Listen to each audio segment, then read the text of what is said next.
Like, My stomach. is that your stomach? I thought that was Fasher farting. Let's jump into why we're on this one. Okay, let's get on with it. Front has had a bit of a rebrand, hasn't it? Yes, if you haven't seen, go and look, front.photography, that's our website.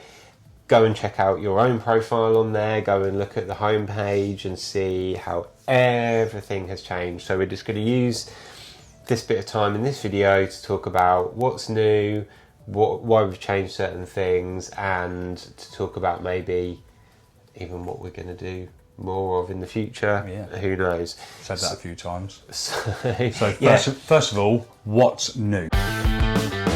Yeah, so what's new? So we are now, with Front, we are where we wanted to be originally when we launched it. When we launched it, we said there's only going to be one size. There's only going to be like, you just have your gallery, that's kind of it.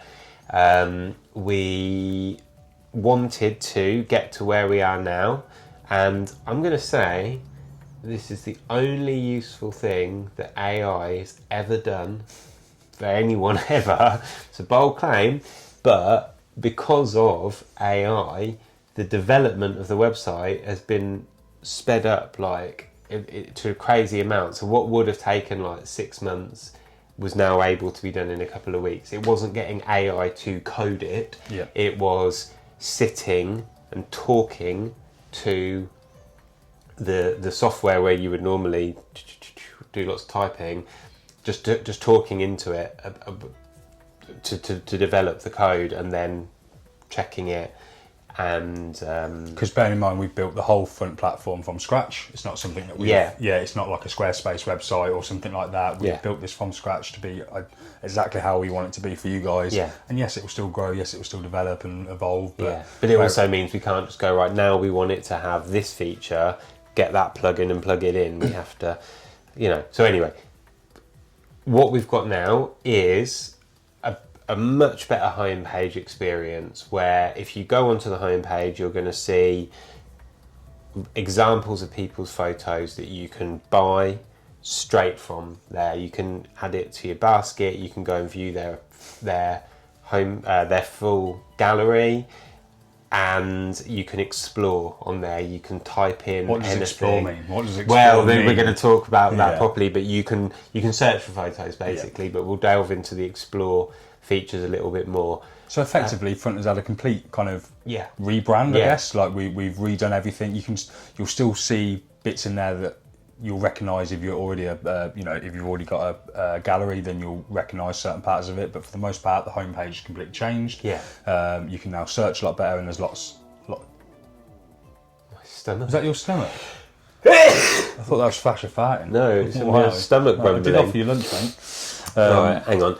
I got hay fever as well. So so the homepage, it just looks like we always wanted it to look. You can just go straight on there, and if you had never heard of Front before, you aren't going to buy something from a specific photographer, but you want to buy a print of something unique, you could just go to our homepage, and then you can just find featured photographers that we can put people in there.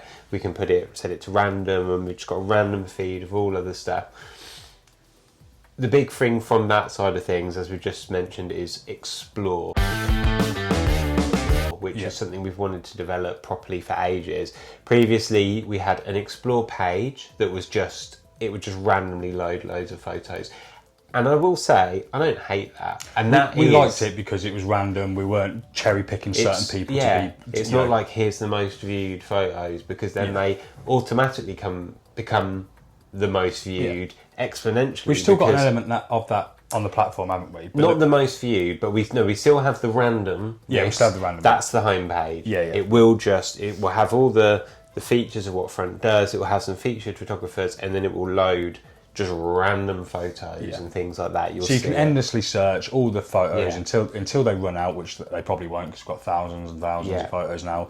It will just keep going. But what we never had the option to do before was, if you were aware of a photographer, or if you wanted something very specific, i.e. you wanted to search for whales or landscapes or red cars, you would never be able to do that. I wasn't able to search for Luke, You weren't able to search for Jamie. You weren't able to search for usernames or galleries individually, which you now have the option to do, which is huge. The big thing of that is, if you said to somebody, I've got a gallery on Front where you can go and buy my work, Jamie might say, oh, that's very interesting. That's what you sound like. Where can I go and find it? And I'd have to remember, well, it's luke.front.photography, which, as I've said, I've just said it out loud, it's actually not that difficult to remember. No. Those gallery links will still work. But you've got a badass name, Luke. That's already gone now. Yeah. I thought I'd better get in there early. Yeah. But now you can just say, we go to the Front website, just search for my name, and it will bring it up. Yeah. So, great. That's really good. There's a few little things that you might...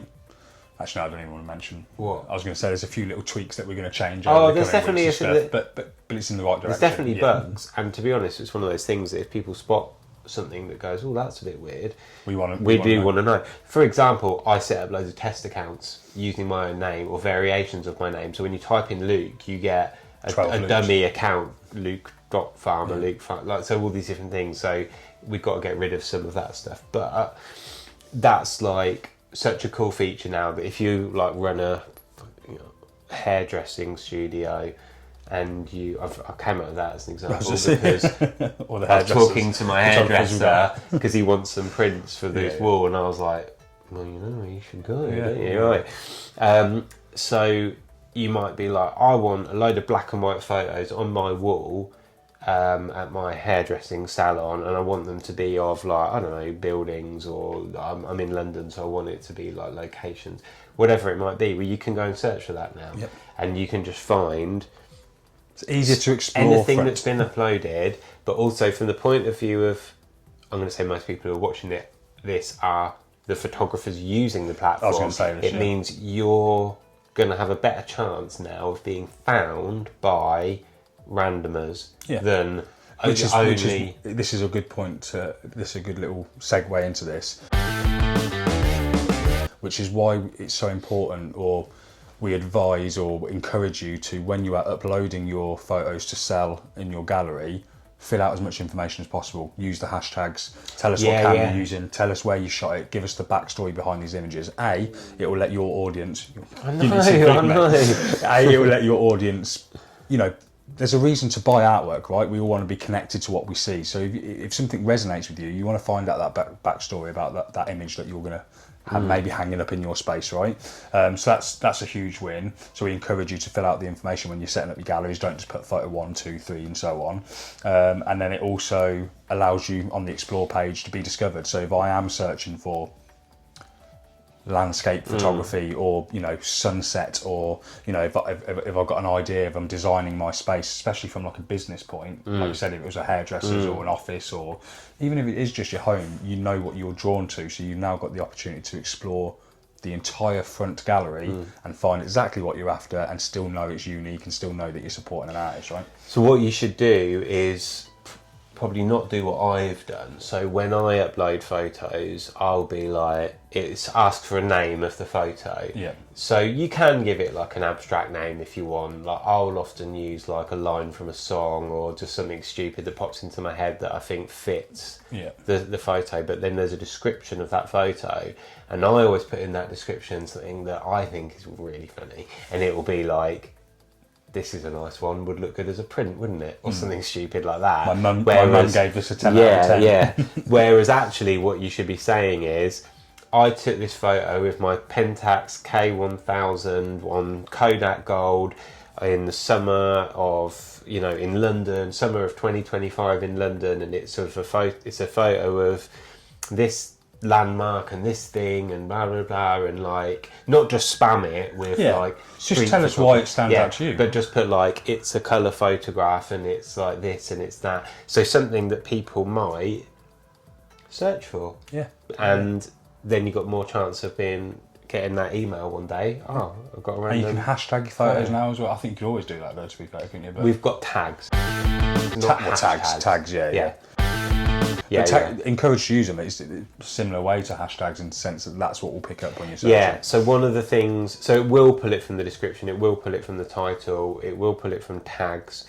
One of the things that we need to implement will be if I look at one of your photos and you've given it street photography as a tag, you can, you can't at the moment, but we need to make it so when you click on that, it will do a search of street photography. Yeah, so that not tag, just that, yeah. it will now show you more photos under that tag. So we're going to implement some bits and bobs like that. But if you are awesome enough to be on front and find any bugs, let us know. We want to try and break it effectively, don't we? But we want people to be selling more. We want people to be, selling more to people that they don't know. Like they're not like, oh, let me give you my link, and then we want it to be a platform where you just go, I need a photo hanging up, in my space at home. Yeah. Where can I buy something cool? And there are people selling their work on there. There are people making a decent amount of money from it. Like there's a few specific ones that we get repeat orders from. Yeah. But there are lots of other people who just, we're sending out a number of orders every week, but we want to be sending out a number of orders every day. We want to be or getting, So this is all going to contribute towards that.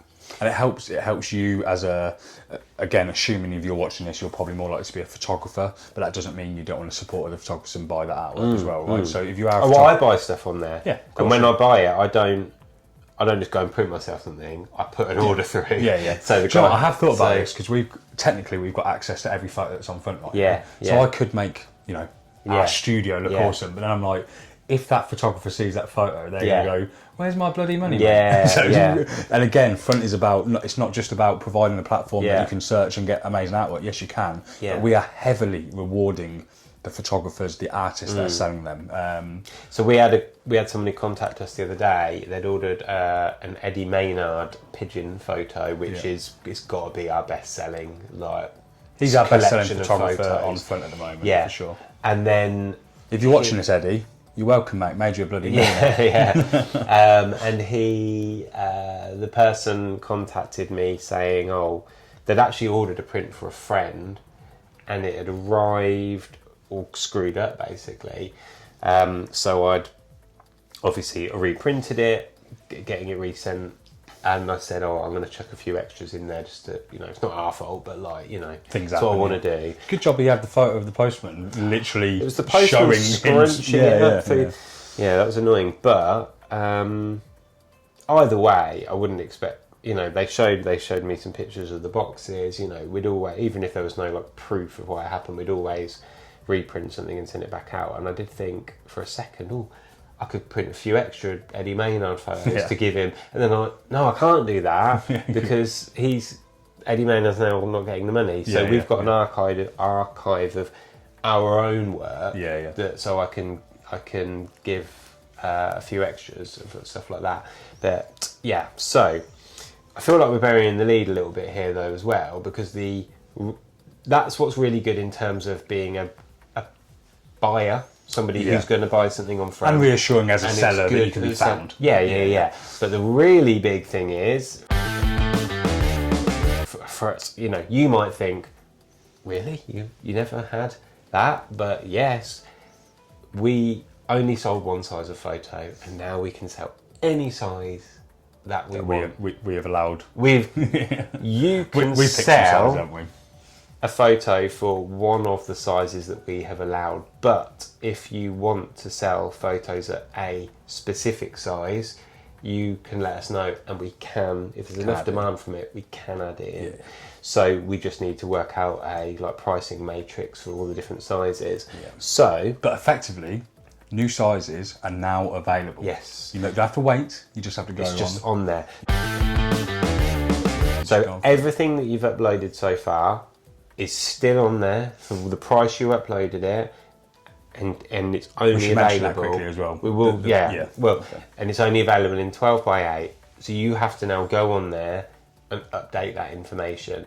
And there is a new pricing structure in place because we've never put the prices up, even though the prices have gone up our end. So the printing costs have gone up, the postage costs have gone up. and we've never increased any the holding of the price pricing. of your photos on our website Yeah. has gone up. Like Yeah. there's so many little Everything. things that you Yeah. don't appreciate that we have to spend. I don't want it to be that we're complaining about price. We know this. No, but no, no. Things have gone up over the last couple of years, and we've not done anything about that from our side of things, because we wanted to make sure that front was working and we were growing and growing. Well, I'll give an example just to be completely like clear and transparent about it. So we were charging the buyer £3.50 for postage. Yeah. And I think we're now putting that up to £4.95 or something like that. The actual postage of the print cost us £2.80, and the box cost us about 40p. And we also throw in some stickers and some zines and a zine to every order and stuff like that. So we're not Can't see the zines out of shop. No, it's not even. Oh yeah, it is up there. Yeah. So we now, so we weren't making any money off of like postage and stuff. Our goal was never to in all honesty, for the first few years, we never wanted to make money. Yeah. We just didn't want to lose money. So. Yeah. So we're not like, it's not like we're like creaming a little bit off the top with the postage cost. It now costs us £3.30 to post it, and that's before we've paid 50p for the box. It's now 50p for the box. Yeah. And Stickers, still putting the zines, stickers in and still putting the zine in. So actually we're losing money on the postage. So that especially if you think about time as well. Yeah. Just our time. It's got to go up, and also because we're now selling bigger prints, the packaging is going to be different. So we need to hold more packaging.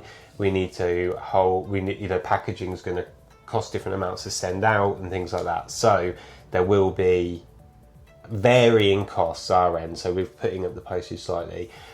Only the postage going up. The print, you can still set your own prices. You still set your own prices for what you sell it, and whatever you set it at is the price that it will sell for, plus the postage. And we see this as a good thing. This isn't a bad thing. This isn't a negative. This isn't us putting We price don't up. want to put the price of the postage up. We just have really, we can't be losing money every time we send out an order. So that's just the postage side of things.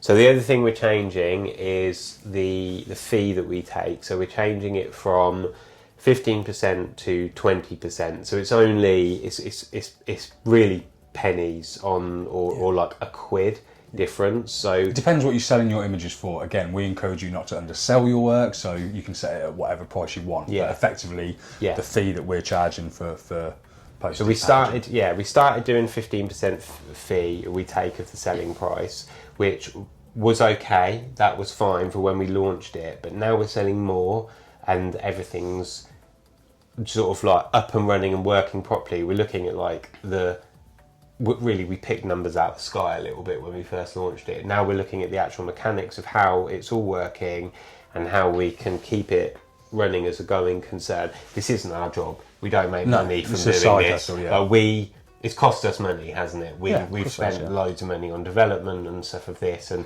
we've loved every minute of it. Yeah. So it's like we can't run at a loss. So we can't keep running. So there will be. So now, if you sell a photo for £100, we will take 20 quid rather than 15. So that's one of the things that we've had to do that we didn't necessarily want to have to do, but that's where we are with it. But we've also done something else based around this, right? What's that? The prices of the prints.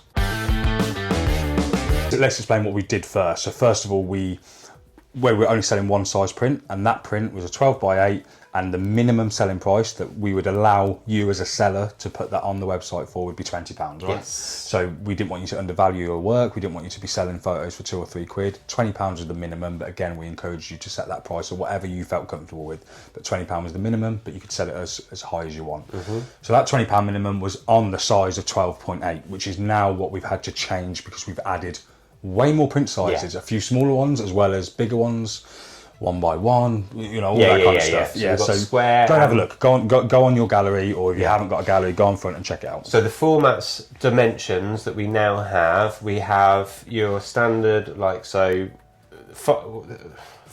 or 10x8 or however you look at it. Yeah. The 12x8 and then 1x1. Yeah. So they're the different formats. So we've still got the 12x8. The minimum price of that is going to go up, and I think it's £25. Yeah. 7x5, so that's the only technically smaller. Is there not an 8x10? Oh yeah, there is 8x10 as well. Yeah, So so 7x5, 8x10, and there's 8x8. on the square side of square things. side, but that's the same. So when you go onto front, when you go into the back end, you'll be able to see. What's the back end? Sorry, what is that? Oh yeah, so where you're kind of uploading your photos, your setting admin the page. Yeah. So when you go into there, you'll be able to see what the minimum prices are that you can now sell for, and you can see all the different sizes in there. And this is where we want people to say, I want to actually sell a panoramic photo, or I want to sell a 30 by 40 or something like that. I did actually look at getting a really huge picture printed the other day, and it would have been about 150 quid just to get it printed. So like if you were going to be selling that and making you got to sell that for a fortune, but we can go up to huge large format sizes. And what we can also do as well is that you now have the ability. Oh, sorry, you might want to say what you were saying first, but I was going to mention you don't have to have everything. You can still very much select. Yeah. So when you're setting up your gallery and we've added print sizes, but that doesn't mean you have to sell them at that size, right? So if you've just taken a photo that you're proud of and you only want to sell it at, if it's, let's just say for argument's sake, it's 1:1 ratio and it's an 8:8 photo and you only want to sell 8:8, you can just select 8:8. If you imagine, because that's what a lot of people have got. We've been selling these 12:8, which I think is 4:3, and the issue that we've had is some people are uploading something that's it's not square, but it's definitely not 4:3, and it's probably not. It may be closer to 3:2, 3:2, or 2.5:2, but it's not square. So when that order comes through, I've been like, am I printing that as a square, or am I printing? Now it will be based on what the photographer uploads it as. Yeah. So if we always just said, look, if you upload a square image and someone orders that, we'll print it as a square. We're not printing that as 12:8. We'll just print it as 8:8. So we have actually had people upload panoramic photos, and I've done a special order on those to print an actual panoramic. Because what's the point in buying a panoramic photo and then getting it as a 12:8? You cut it down anyway, So, for example, I took a photo the other day that only works in 10:8 format. If there's a few elements of it that are cropped off like that, and I've printed it. It looks great 10:8. So I would only sell that as a 10:8 or a 20:16. I think that's the other 5:4 ratio that we've got.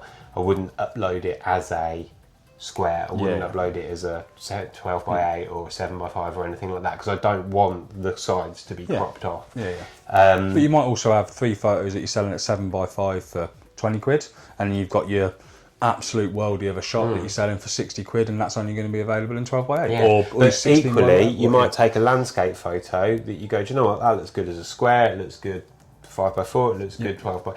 So you might just be like, I'm just going to do every single size. I'm going to let people choose how they want to buy it and how they want to hang it on their wall. So you can do that. Also, turn borders on and off. I wouldn't recommend turning borders on and off because it looks cool. I just love prints with borders, but we have had people already buying prints without borders. So that feature is on there already.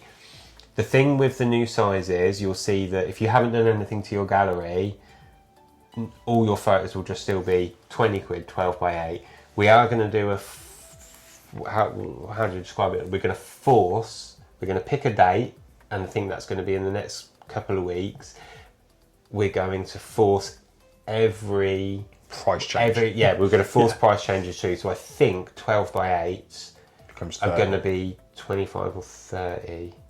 Can't remember. The sizes effectively, tell me if I'm wrong here, effectively go up a fiver every time. Give or take. It's that's kind of how I work. So if you're currently selling a photo with no other option than to sell it at 12:8, if you've selected the lowest minimal selling price, which is £20, that will automatically change soon to the new price, whatever that confirmed is, either 25 or 30.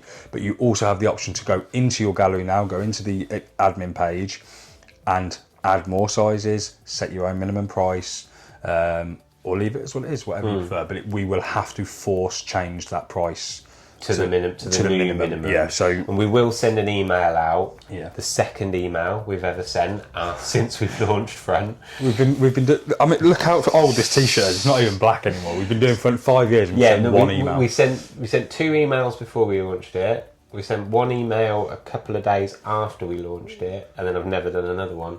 But I'm going to send an email out to everybody who's using the platform. If you've got an account, you'll get an email, and it will explain the new pricing, and it will tell you, right, on this day everything's going to be forced through to the new pricing unless you change it yourself already. Yeah.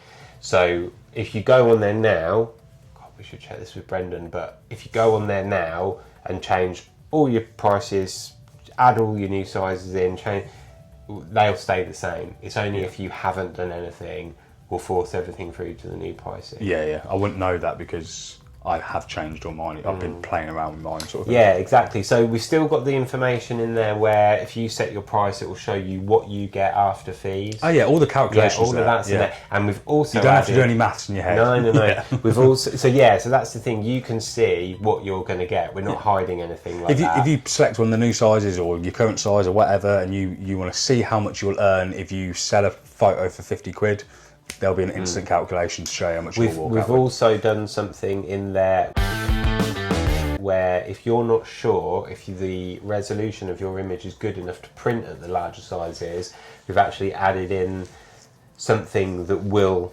tell you. And actually there'll be if it's under 300 DPI, which is your standard, that's really what you want for good quality printing, it will give you a warning. And if you go under, I think 200, because you can play around with, using sometimes you get away with this, yeah. If you go under that, it just won't let you sell it for that size. It will grey it out. So do it at your own risk. So basically. I took a photo on my half frame Pentax whatever it's called, 17, that I printed at 12 by 8. Yeah. And it looks really good. Yeah, it looks fine. I probably wouldn't go any bigger. Yeah. But also, it wasn't a high-res scan. It was just standard scan. So really, if you're thinking the negatives like, tiny on there, if you're thinking, I really like that photo, it was shot on a half-frame camera, but it's telling me it's a bit negligible whether that's going to be good print quality. Maybe go and get the negatives rescanned to a high-res rather than a standard. Yeah. And you'll probably. And it's worth doing that because if you are someone who's exclusively shooting analog or selling analog photos, it's worth that extra little bit of work to be able to print it as an awesome piece of artwork. You're going to make that effort rather than just. Yeah. Again, Front is a platform that we don't want you to just stick up 1,000 photos and hope you sell one. This is for your best work. Yeah. This is your online gallery. This is your personal gallery. We can still only upload 12 photos. That's right, isn't it?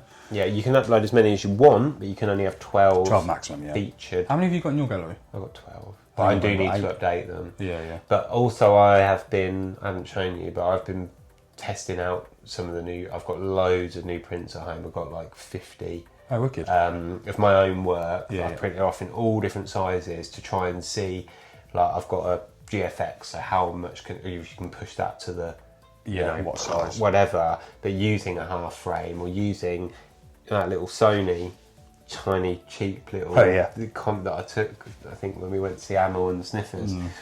I got a decent print out of that, but it's probably 16 megapixels, so you absolutely should be able to, but unless you're shooting like 110 or something like that, you're probably going to get decent prints up to 12 by 8, and then beyond that, well, you might just make a mistake. You might just upload a bloody thumbnail by mistake. We've all been there. You edit your photo and you don't save it out at the right resolution. But the most important thing is you'll now get a warning telling you that something's not right, or to look out for something. And then can we also mention? I don't know. 30 minutes we've been talking. Well, let's just leave it with this then. I don't know if we should announce it or let people find it, but we've got a serious Easter egg on Front. What's that? The gallery. The walk around gallery. It's so shit. It's so shit, but I love it. Yeah, I love it so much, in fact. Because it's shit. You can now. We'll let you find it, but you can now go onto your gallery, and what was it? You can 3D it's animation. A 3D. rendering. Yeah, rendering of a gallery. So you walk up, so you can move with your mouse. You can walk around. No, you can't physically. Sorry. Yeah, and it will have all your 12 or however many photos you've put up will be on the wall in frames. Yeah. And you're able to walk up in front of them and see it as a frame. What is cool though, you can buy directly from the gallery. No, you can't. Yeah. I've not tried that. Yeah, so you can click on the picture and you can add it to your basket. So you can virtually go around anyone's gallery, and if you like a photo, click wow, there you go. That's it, isn't it? But yeah, we'll obviously this has been quite a long video for us. Just kind of, we just wanted to tell you guys what's new, what to expect. We'll try and post a little bit more to our socials, which is Instagram. We're even going to get on a few other platforms, maybe. Revive the TikTok. Yeah, I've had so many people saying that we need to get on TikTok, like, just because I don't use TikTok, I don't know how it works. If you want to come work for us for free and run our TikTok, then you can do that. Are we going to get a shop? I know technically Front is a shop, but are we going to get like an actual? Not just merch, but there's a few things that we've thought about. Like I know we give stickers out all the time, but could we put something on the website just for people to buy a little sticker pack? Or I did start setting up a merch shop with some t-shirts. Yeah. Some good t-shirts and some pants. I think I was going to do pants that say front and back on them, because that's funny. But I can't remember. But yeah, we should do that. Yeah, we should do that. And a big shout out to Brendan, our developer. Big shout out to Brendan. That wasn't Brendan sitting here. That was my dog Fasher. But Brendan is our developer. He's behind the scenes, and he works really hard. So he's. If you've ever bought a print off Front, his photos are featured in the complimentary zine. Oh yeah, they are. Give you out. Yeah, so you can. There you go. But yeah, stick around. Thank you. Continue to support other artists. Yeah, sure.